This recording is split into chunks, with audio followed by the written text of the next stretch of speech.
Hey, what's going on, guys? What's going on? I hope you guys are having a good day. I'm Dr. Boyce Watkins, and welcome to drboycetv.com, the home for intelligent Black people. So today is a special Dr. Boyce and Alicia episode.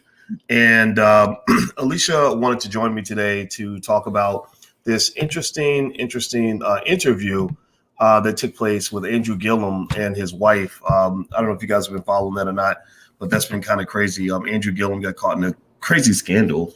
That was kind of interesting. What did you think? Did you read up on the scandal? Yeah, I read up on it because I used to live in Tallahassee, and I remember him when he was there. When I was there, he was like well known in the community. He's like the pillar of what you're supposed to look up to. So he had a beautiful family, beautiful wife. It was. I'm surprised. Yeah, Andrew Gillum is a smart dude, and I still stand by that. Right, I still stand by the fact that he's smart and everything else. And he did this interview with GQ, and I'm gonna try to find a picture because it was really interesting. And this got us talking because with you being a relationship therapist, I know you had a lot to say about it, and so I don't know if y'all give me a yes or no. If you first of all, yes or no, how many of y'all know who Andrew Gillum is and what happened with the scandal? Let's start there. Is everybody aware of Andrew Gillum? Give me a yes or no if you're aware of the Andrew Gillum scandal, if you want to call it that. And we can kind of start there because it was something else. It was interesting.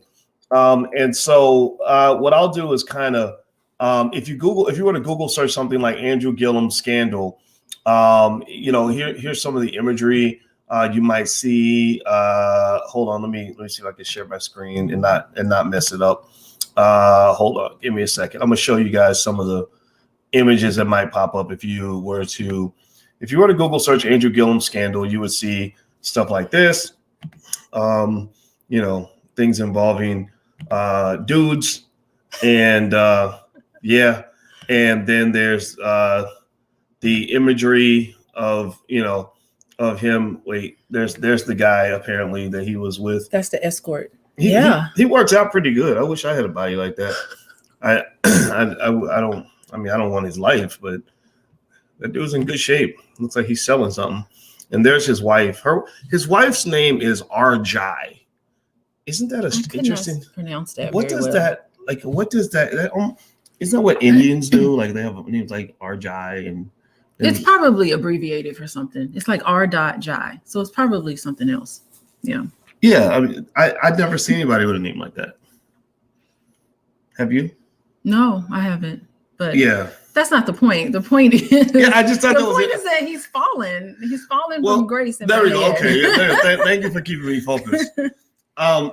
He fell from grace, and it was like they were the it couple, like they were the new Obamas. The Gillums were the Florida Obamas, and I'm sure the Obamas are a little bit nervous about that. Yeah, I mean, I think he was mayor of Tallahassee, which was really interesting because the former mayor of Tallahassee, like he was married to an Asian woman. Not to say that like means anything terrible, but it was just like, okay, now we have a mayor of Tallahassee with a Black family, so it just like that was like a big deal. And he was an up and coming politician. Wasn't he like supposed to be like considered for vice president? Yeah. I'm gonna tell you, if that hadn't gone down, I think he would have got picked ahead of Kamala. I think that it was like neck and neck with him and Kamala because Biden didn't really like Kamala because remember Kamala wwent after him. She sure did in the debates. Yeah, she basically called him a racist, which makes her like a lot of other, I'm not gonna say either Black people or people of color, depending on which theory you go by on her ethnicity. But a lot of us, like work for we'll be like, yeah, my boss is racist, but I'm gonna still show up every day and get my paycheck. So, but so I think that Gillum would have been considered for vice president. He came really close to being governor of Florida. He was really, he was really kicking butt. So okay, so then to give you guys the update, so there's the whole thing about Andrew. He's a married man. Again, the Florida Obamas, that's what they were.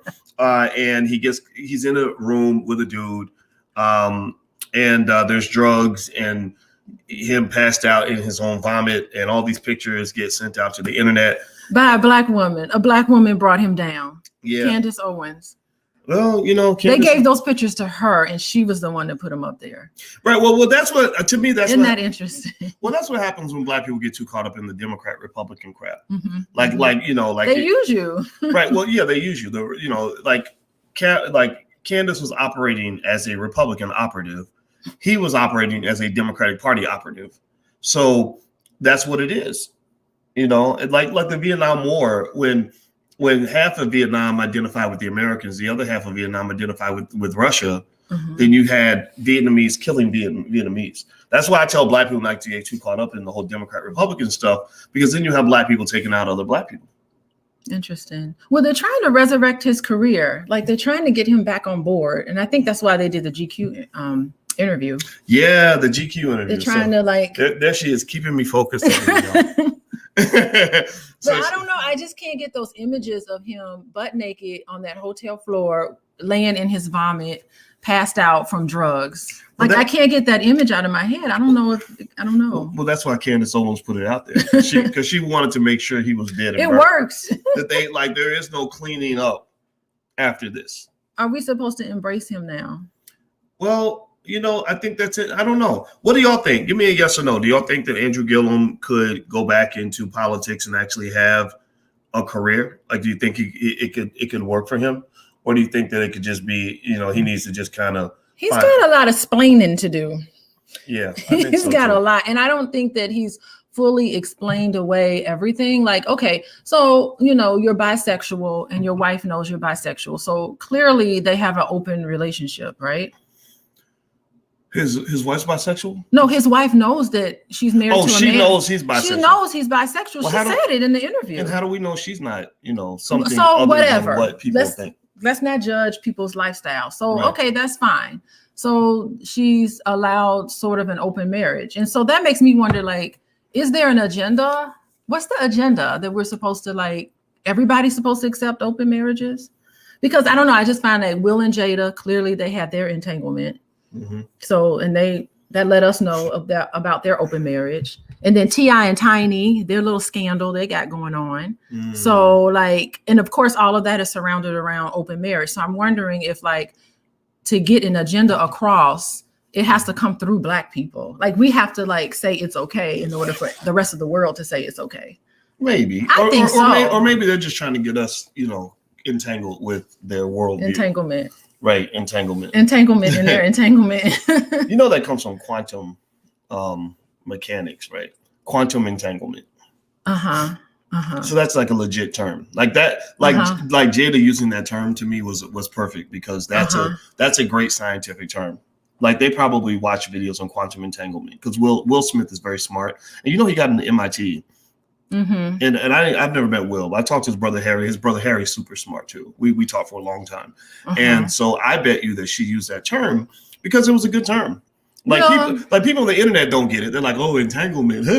No, but quantum entanglement is where literally quantum particles are connected, and no matter how far apart in the universe you take them, they're always moving in sync. So I thought about quantum entanglement when I think about how, you ever hear about a mother when she says, I got a sudden chill, and then I found out, next thing you know, I got a phone call and my son was dead. Mm-hmm. Yeah, right. I've experienced that. I connect that to quantum entanglement. Well, in my world, I just call it as he was just unfaithful. She was unfaithful. What? I call it unfaithfulness. Oh, I don't call it entanglement. Oh, Jada. Jada was unfaithful. Jada, yeah. Yeah, Jada was unfaithful. But I don't know, if you have an open marriage, is it technically you're being unfaithful?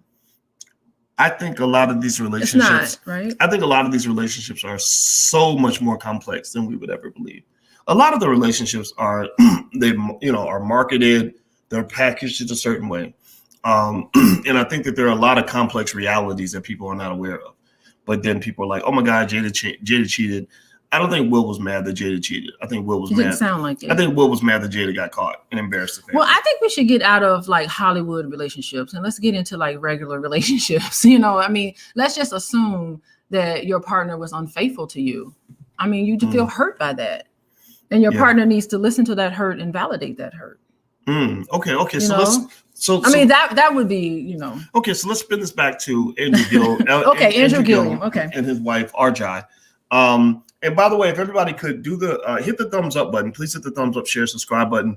And we're not broadcasting on the Black Love channel now, but the blacklovechannel.com is a YouTube channel we have where we actually do love and relationship talk, largely because relationships are really important for all the things that you want to accomplish, wealth building, all that. So we decided to kind of talk about it. A lot of people were asking us for advice. So we were like, okay, well, let's do some stuff and talk about it. All right. So let me show you. I'm going to show you another picture, another great set of Gillum pictures.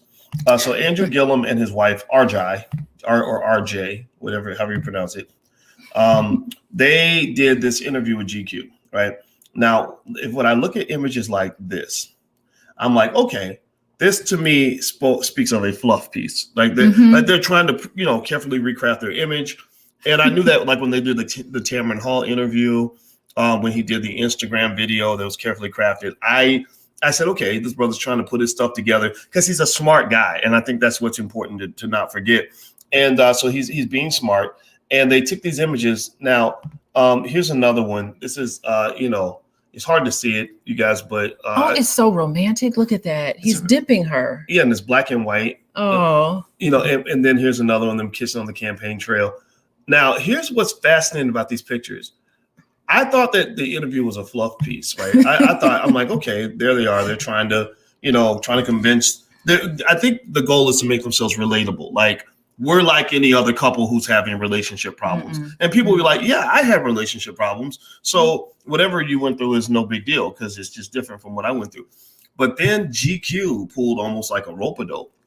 Okay, they did. Yeah, what did you think? Did you read the GQ? I did. I read the entire article. It's pretty long. It took longer than I thought it was going to be to read it. But yeah, it seems like what they did was they got their story and then they went and found the sex worker or whatever he is. I think he's a person for hire. They found him and got his side of the story. And isn't it interesting? His side of the story, to me, his side of the story was more believable. But that's just my opinion. It's not anything. It just felt like it was more believable. Well, I don't know if it's so much about what's believable and what's not, right? Because we do know that people get set up in politics. Like there are setups. But just because you got set up doesn't mean that you got set up doing something you wouldn't normally do. It just makes better sense to me because the thing is that wasn't admittedly so. That wasn't the first time Andrew Gillum and that particular sex worker got together. Like they had been together before in Miami. It was like, yeah, we see each other all the time. So when he's in Miami, we know we hooking up. Oh, so that's what the sex worker. I didn't catch that part. Yeah, he said, yeah, that's like how it is. We get together when he's in Miami. This is not our first time together. It wasn't like familiar. Oh, interesting. What I mean? The sex worker. What was his name? Do you have his name? You had his picture up. His name was up. Let me see. You had his. Somebody tell me the name of the guy. Of the dude. Wait, scroll up because I saw it. Andrew's special friend. Let me see if I can find the image of him. I just saw his name. Oh, okay. Click. What is this one? Travis Dyson is his name. Travis Dyson. He's a nurse by day and sex worker by night. Yeah. They said that they were. What was interesting was the first part of the interview. They talked to the Gillums and got their side of the story.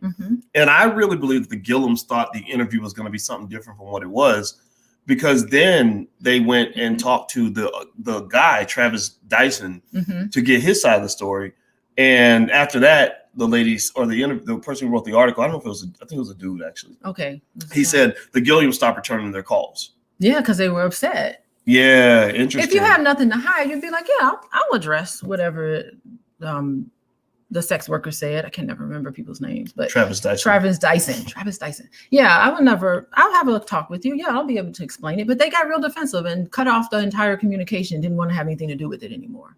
Yeah. So that's like that to me, that's suspect. And then again, like, I don't know. It seems like to me that Andrew Gillum was not where he should have been. Like the plan was for them to go to that wedding together. They were supposed to go to a wedding of which Andrew Gillum was supposed to be the officiant in the wedding. So that's the man who's marrying you. He was supposed to be present at this wedding and conducting this wedding. And instead he could not be found by anybody. His wife couldn't get a hold of him. No one could get a hold of him. He goes off with this sex worker, I guess, to get his little needs met in some way, and he got drunk and was high on drugs and was passed out in his vomit. And how can you really officiate a wedding when that's what you've been into?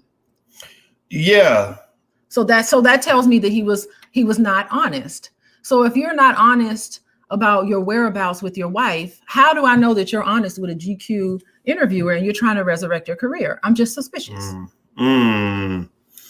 Okay, so Dominic says that they set him up. It's always possible, but some people are easier to set up than others. Right. Some people are easier to set up than others. I mean, it was almost like as I was reading the interview, I got a sense that the Gillums were like, okay, what can we admit to that might diffuse some of the scandal without us getting into the space of, just outrageous criminality and, unrelatable behavior, right? Like, so for example, when Barack Obama admitted he used cocaine, I knew that he was admitting to cocaine because there was probably something worse. There was more, right? That's the game. The game is you commit to a little bit so that you can make it into an old dead story. That way nobody can come back and say, well, I found out it was more than cocaine, or that it was 10 times instead of one time, right? And then by that time the media is bored and the media is like, whatever. Yeah, I agree with that. And that's what happened in this case, because Andrew Gillum admits that he's an alcoholic and was like, I need to go into treatment for alcoholism. And I'm thinking, but what about the drugs and all the other stuff? You need to be in treatment. He may be a sex addict. He may be a drug user, definitely a drug user. Well, he definitely admitted to being LGBT. Right. So he's part of, I don't know if he's a sex addict, but I don't know, like people this is the thing, like people who in the LGBT community are upstanding citizens. They're not sexual deviants. That's just their preference. But the thing is that if you are a person who feel like you need to get your needs met by a sex worker and you can't even adhere to your responsibilities because you would rather go and do something else reckless, that tells me that that's something else. So if you're a part of the LGBT community, you could be offended by Andrew Gillum because it's stigmatizing them. And that goes to a deeper point. Yeah, I think that when you talked about agendas, like everybody's got agendas, right? Yeah. The Gillums had their agenda. Candace Owens had hers. The GQ probably has an agenda. The GQ writer. I'd be curious to know if the writer is part of the LGBT community. Why is that? Well, because I think that there are people in that community who are probably saying, "Come on, man, stop it." Stop lying. Stop pretending. Stop stigmatizing us. Like just come out and tell everybody that you're one of us. I've seen that. I've seen people. I remember a guy came on my channel who years ago. This is like 8 years ago, but he was real big. He was real pissed off at Tyler Perry. Yeah, because he was like, "But homeboy, you used to kick it with us back in the day, and now that you got all the the little black church women watching all your movies, you want to act like we don't exist anymore." But that's what his whole argument was. I don't know if that was true or not, but that was interesting. Yeah, I agree with that totally, because we all know in the black church, we all know that there's like the choir director. Seriously, we always know, and it's the elephant in the room, but it's never quite talked about openly. But we all know the black church on some level, they know that LGBT community is there. Yep. That's like so they know, and it's in a certain way, it's understood and accepted as long as it's not talked about openly. I don't know. Well, I think that's it. I think that there's always been a don't ask, don't tell policy in the black community. And I don't think that's always a bad thing. It's not necessarily stigmatizing. Yeah, it's when you try to hide it and lie. Black people, we don't like it. We're like, no, keep it real. We don't want you to hide who you are. But people who are openly adhering to their sexuality, whatever that is, like we respect that in the black community, or at least that's what I've seen. I don't think. I mean, give me a yes or no. Yes or no. How many of you think that the black community, on average, or the black church is homophobic? They call the black church folks homophobic a lot. I don't know. How many of you think that the black church is homophobic? I'm going to go ahead and say I don't think that they are, because the first thing, one of the most important words used in church, other than the word Jesus, is love. They love, love, love, love, love. The word love is everywhere. So, what I think people get from that is like, you love people for who they are. You love them for where they are. Whatever they got going on in their personal life, whatever, like You used to be on all kinds of crack. You went to prison. You killed somebody. You know, whatever. You cheating on your spouse. We're going to love you. Right. We might kind of give you a side eye, and maybe people will talk about you a little bit. Right. But I don't see like oppressive bullying happening in church. It could on some subtle level, but I think the biggest thing is just, are you a person that's very deceptive? You know, I think it's the deception that really gets a lot of people just in general. You know what I mean? We don't like the deception. And so that's what's happening. You know, if you have a history of deception, that's what people take issue with because it hurts. Someone's deceiving you and they're being deceptive. That's very painful. Well, you know, I'll tell you what, some people in here do think that the Black church is homophobic and hypocritical. Yeah, I can see how on some level they are homophobic. I would agree with that.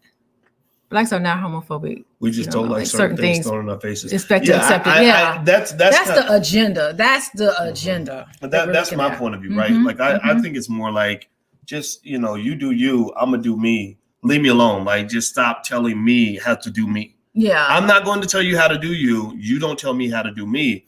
And don't tell me that I have to applaud when you somehow feel the need to tell me what you up to in your bedroom.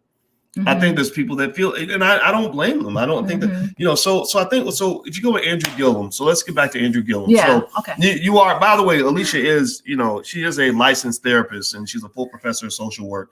So she's actually trained heavily in the field of relationships. I'm just a Black man who talks shit sometimes. Okay. So babe, what did you see in terms of this couple trying to heal and overcome the scandal to end all scandals? What do you speculate might have occurred? Because it looks like they're still married. They're still trying to figure this out. How do you visualize them even getting to this point? Like, do you think that she was just kind of ready? Like, it was more like, okay, now our secret is out and I have to deal with that. Is that what it was? Because it said it in the GQ article. So they knew that he was attracted to men and she knew he was attracted to men. Actually, everybody in Andrew Gillum's camp, they all knew he was attracted to men, and they actually contemplated exposing or telling that story to the media. They said, should we get ahead of this? And should we say, this is who he is? And it sounded like his wife was accepting of that. And that's fine. So both of them have decided that they're going to stay married. And she has decided that she's okay with his choices. Okay. So that's up to them. Like all his choices or just like his choice, his sexual choice on some level. Okay. So she said in the interview, yes, I knew that about him. I'm a very religious person, but I'm willing to accept that about him. So she knew that. She was in on those discussions. Okay, so she knew, just so I can be clear, so because I want to hear more. So she knew, in your view, that he was stepping away to get with P.D. Pablo or whatever. Not P.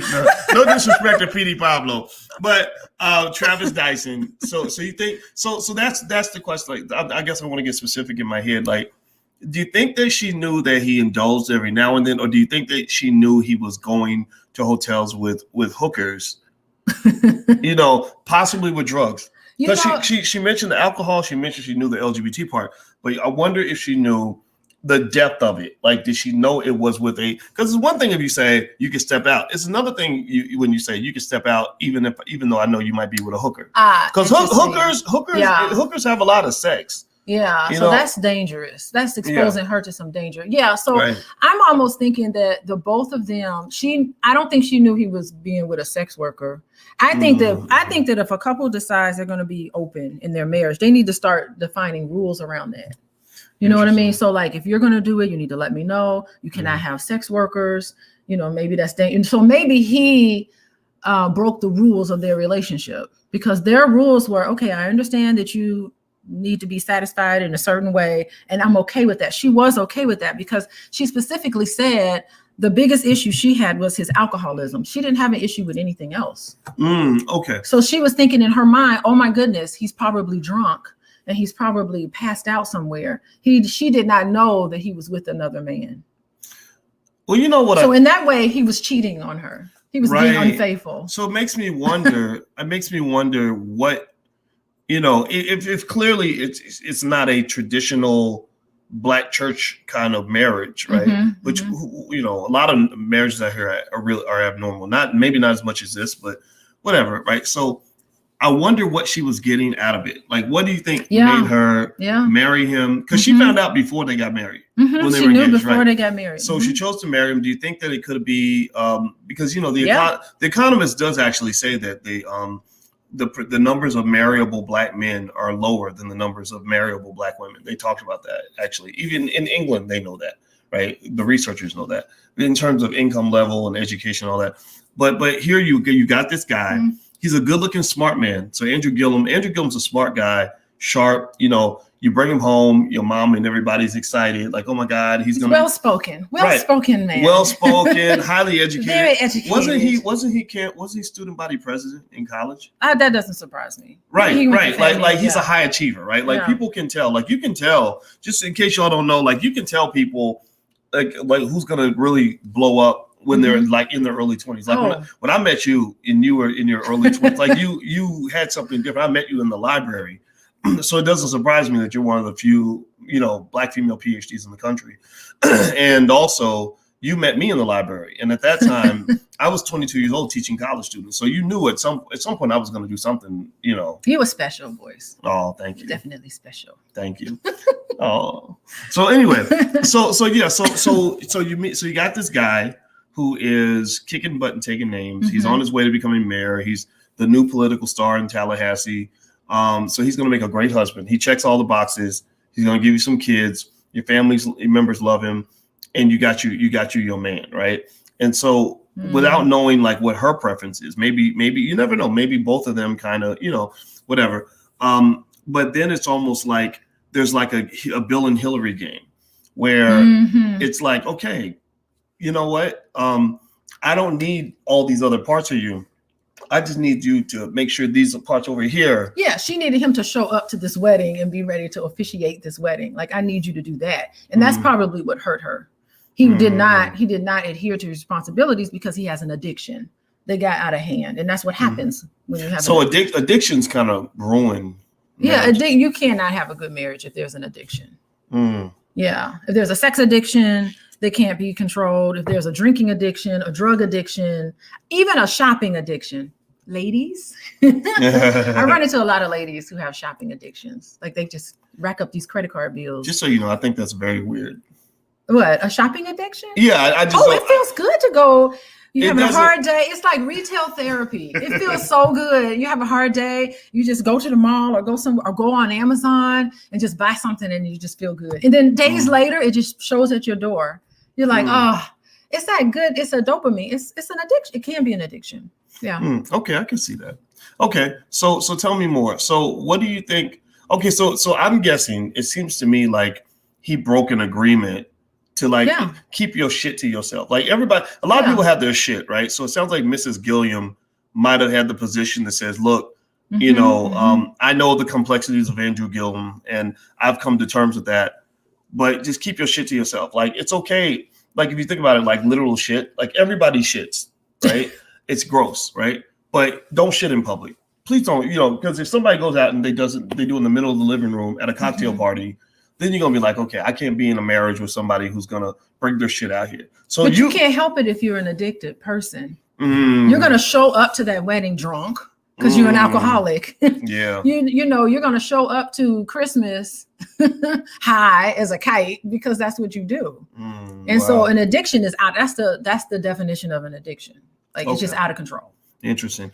Well, yeah. Well, with that GQ interview, it was interesting because I think it seemed like the Gillums felt betrayed. Like when Andrew Gillum and his wife did the interview, initially it really looked like a fluff piece. But here's what's funny, right?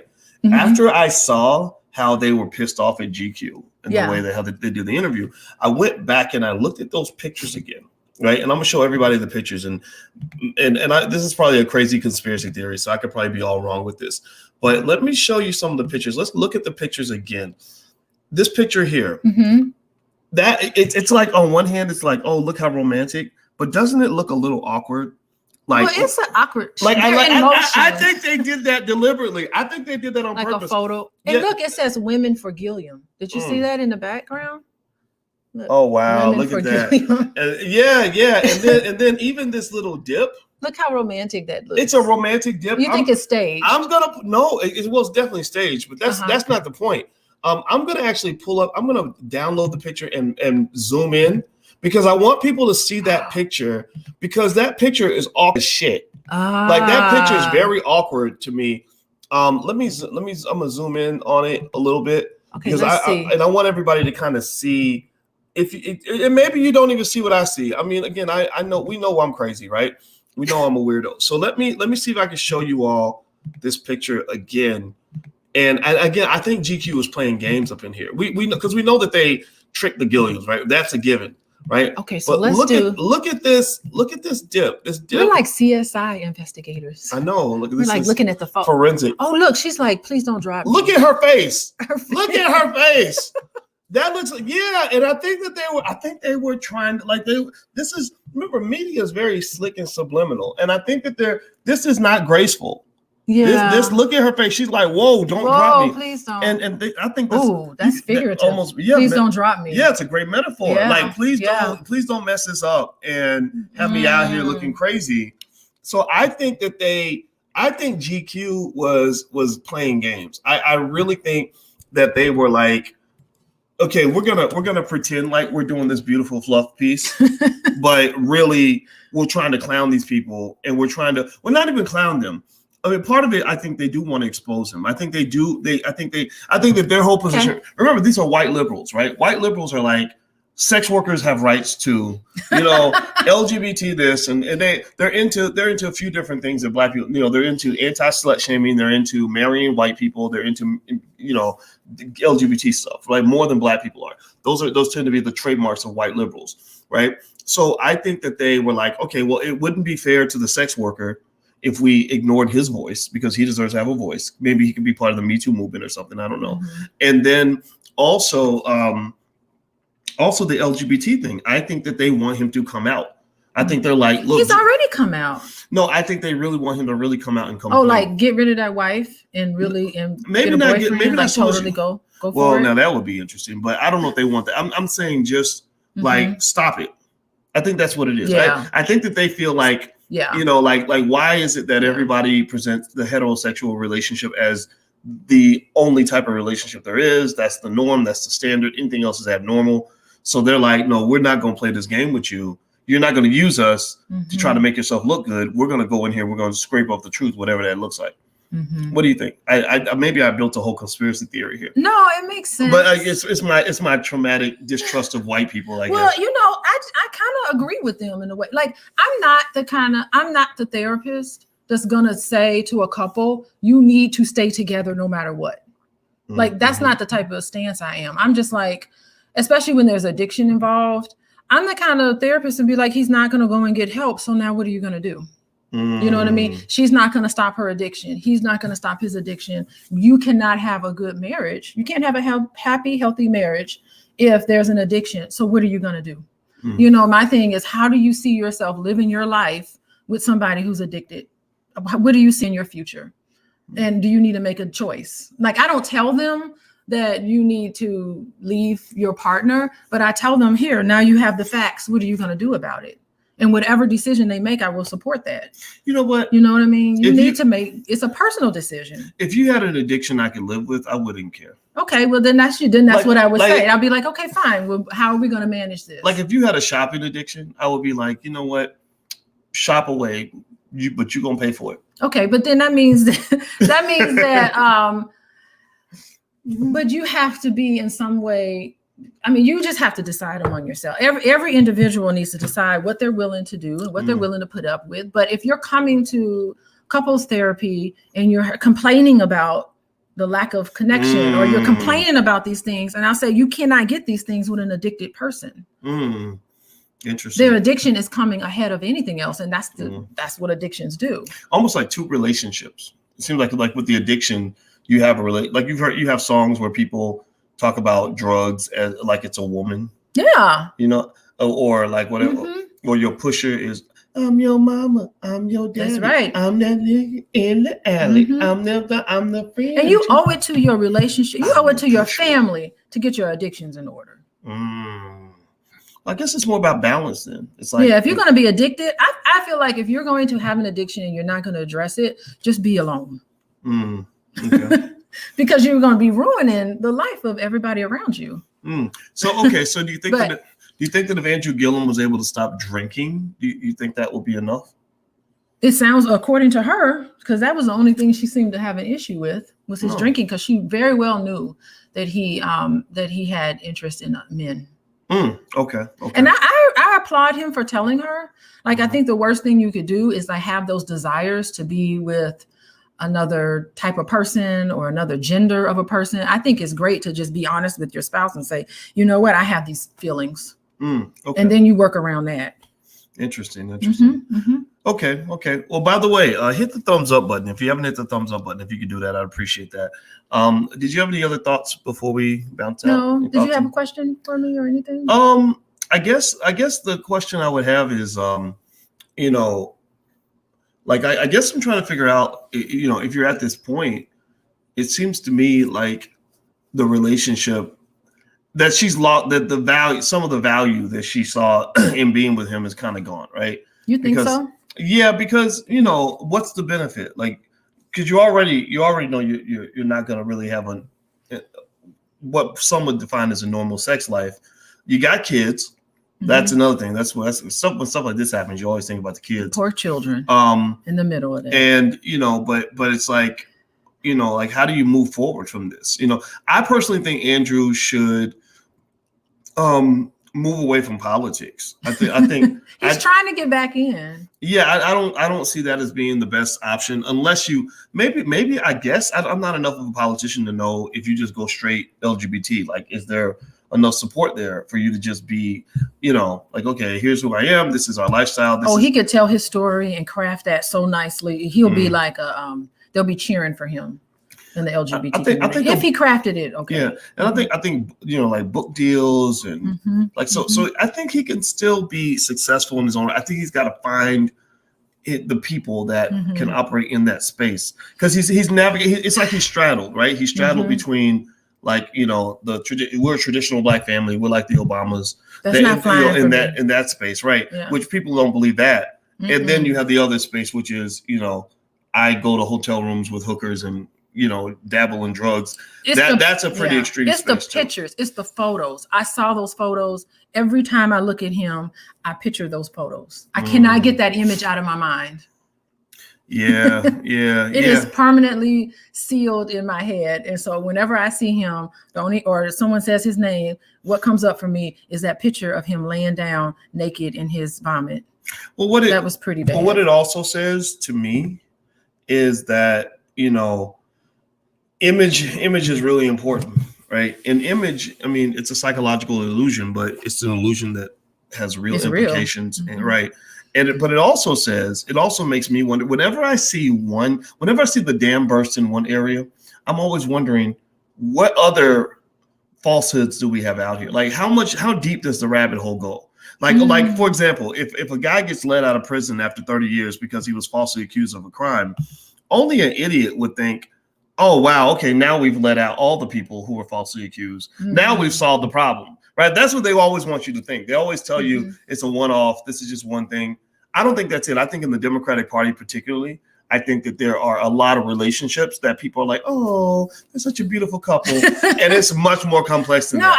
I think after Andrew Gillum, in my mind, because I lived in Tallahassee and I just looked up to them so much, I think in my mind, I'm skeptical of all relationships. I'm like, something.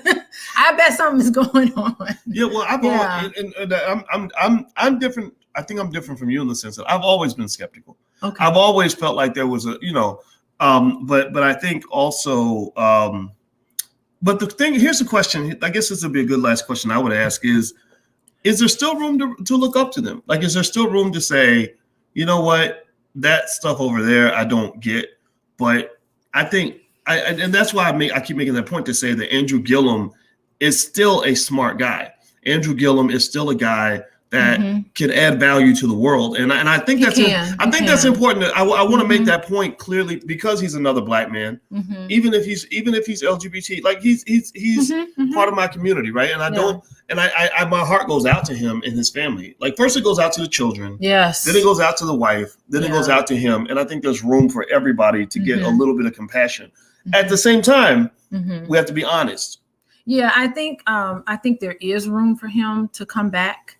I think that he probably should have done a better job addressing that GQ. I think at the end of that GQ article, when he got real defensive and was like, I'm not going to talk to you anymore about it. Like, I kind of felt like he should have like said, okay, I am going to talk to you about it. I think there's more going on that he needs to address. He hasn't done a sufficient job, according to what I see. He has not done a sufficient job. I'm not satisfied that he's addressed everything. I feel like there's just, the story doesn't add up to me. It's not adding up. Well, it adds. His story's not adding up. Yeah, his story doesn't add up because that's not the actual story. Right. So until he, if he really wants to come out, he really wants to restart his career, and he's already doing that. He's got a great podcast going on right now.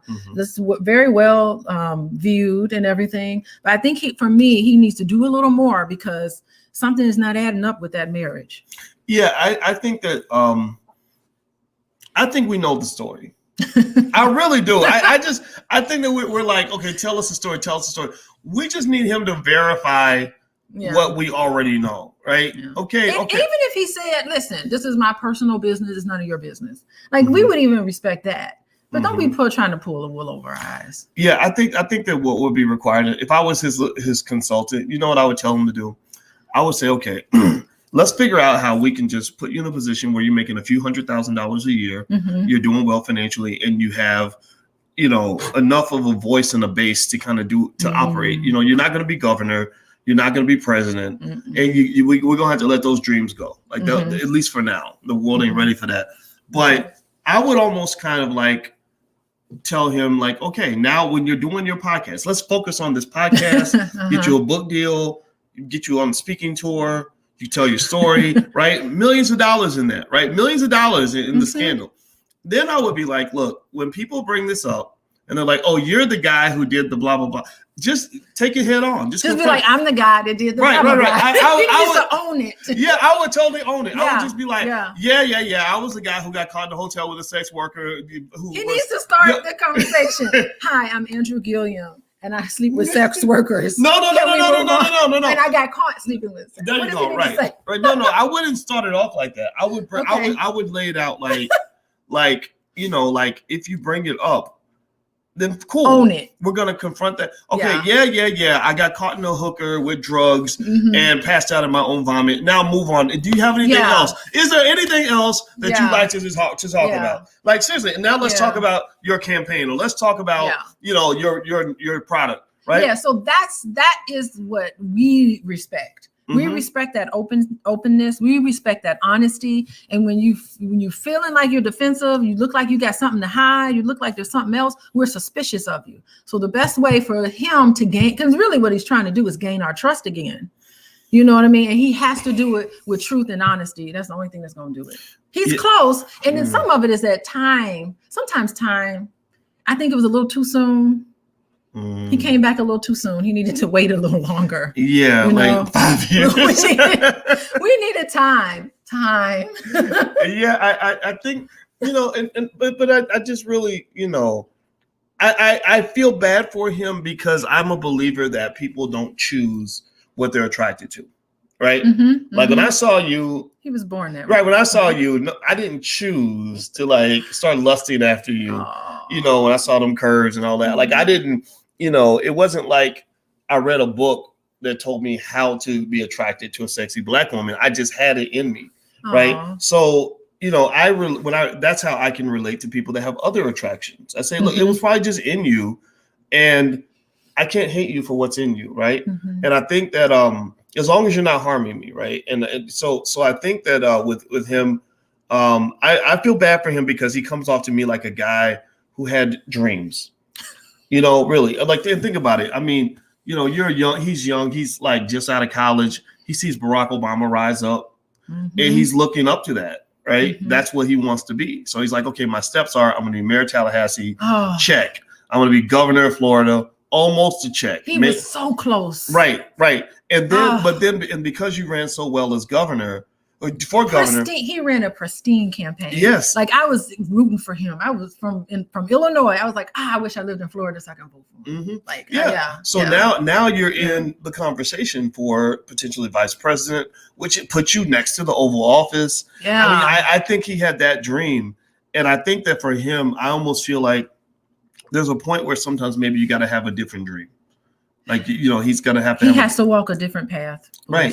But he can still fulfill a dream. He just has to like this other dream, this other thing ain't going to work. It's not going to work. Yeah. He needs to walk a different path. He is very smart and talented, and he has a lot of gifts to give to the world. So I do wish them the best. I do too. I wish a solid comeback for them. Well, let's see. We'll see. I'm still going to have that image in my head no matter what they do. Love is a battlefield. Love is a battlefield. War terminology when it comes to relationships. That's interesting. There you go. All right, everybody. Well, thanks for listening to us. Alicia and I, every now and then we come in and we hang out and talk.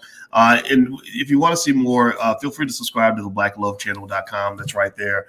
And actually, again, I told you Alicia's a licensed, not just coach and therapist, but also she's a full professor of social work. So she sees some clients. And so if you're interested in trying and applying, feel free to go to coachingwithdralicia.com. I'm filling up. Yeah, I don't know how many more I can take. I might not have any more, but you're we'll see. Well, well, what's interesting to me is, and I hope you don't mind me bringing this up, but you had mentioned to me how you're getting a lot of clients because people are watching the news and they're scared. Like they're seeing stuff in the media and it's just like mortifying them. Yeah, it's terrifying children. Children are feeling like they're going to die any moment now because of this whole death conversation we're having continuously in the media. And so a lot of the children I'm seeing are frightened. And I'm like, but there's no reality that you should be afraid, So they're seeing a lot of things. A lot of the adults that I'm seeing, the individuals, are very lonely right now. They're very sad, depressed. I mean, how could you blame them? We have been separated from our family by this pandemic, and it's been going on far too long. So it's just time. It's really overdue time for this to be done. Yeah. I'm worried. So Uncle Boyce's advice, turn off the damn TV. Yeah. Because I really believe that they are trying to scare the hell out of you. Yeah, I've been telling people no television. That's my treatment for you. My therapy for you is no television. And I'm telling people, look, get in your cars with your family and go on a trip. Like I'm ordering them. Do not come see me. You and your family need to explore because the fear is so deep into them. Yeah, that it's just not healthy anymore, and it's really making them very, very sad and depressed and anxious. Fear is like a prison, and it's terrible to suffer like that. Yeah, fear is a prison. I'm convinced of that. Yeah, it is. Yeah. So turn off the TV. Type that in the chat. Turn off the TV. Y'all can come here and listen to us, hang out with us instead. Like turn off the TV because they make money scaring the hell out of you. Yeah. And I think like Will Smith actually said this, and I appreciated that comment. He said that danger is real, but fear is a choice. Yeah. And so we can't, we can debate the amount of danger, but I want you to not live your life in fear. So anyway, I'm out of here. By the way, like I said, Alicia's URL is coachingwithdralicia.com. It's right there. So feel free to check it out. And thanks, babe. I appreciate it. Oh, thanks for inviting me in. Yeah, I appreciate it. I'm glad you were here. It's an honor to have you. Oh. All right, everybody. I'll see you soon. Hit the thumbs up button if you could on your way out. Please hit the thumbs up, share, subscribe button, and we are gone. So have a good day. We'll see you later. Peace.